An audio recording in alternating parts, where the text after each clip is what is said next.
Hi Xhorse fans, welcome back to our channel. In today's video, let's talk about our programmers. It's been 9 years since our first super programmer Multi-PROG was launched. Its powerful data reading and writing capabilities have been widely praised by automotive locksmiths. However, as the functional requirements continue to rise to accommodate increasing car models, and the Multi-PROG upgrade cannot fully meet these needs due to hardware limitations, we carefully developed and launched the second generation Multi-PROG, whose functions have been greatly upgraded, even more powerful. Newly added support for ECU reading, writing and clone, TCU reading, writing and clone, vehicle engine data calculation and processing, and automated chip batch programming. And it supports verification. Well, now let's go through what's in the box. You'll first see an instruction manual. Next is Multi-PROG. Here is the IC locking holder, used to lock the chip holder and read the chip.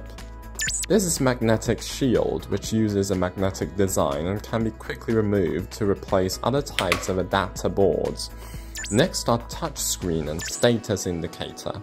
It will indicate power and the working status. The red button on the side is the power switch.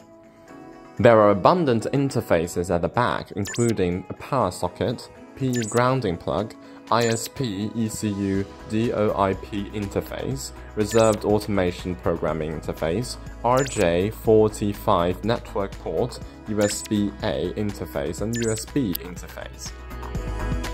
For details on how to use these interfaces, you can follow our upcoming tutorials. We'll skip them here.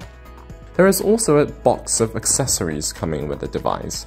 Open it and you will see a large package of cables. This one is the MCU solder cable, which is used to read and write MCU chip or automotive module data. Then you'll see an MCU DB15 cable, which is used to read and write automotive module data with a solder-free adapter.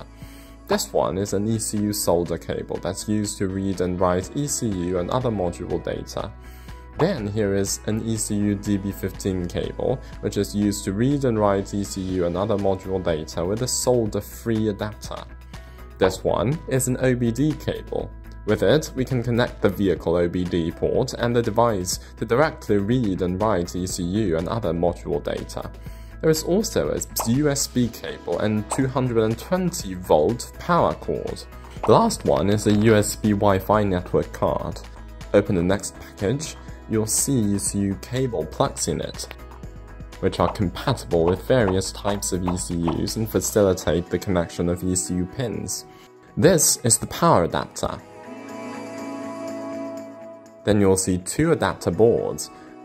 This one is the VH20 interface adapter board, which is used for interface self-test. This one is the VH23 interface adapter board, which is used to solder, read, and write related chips.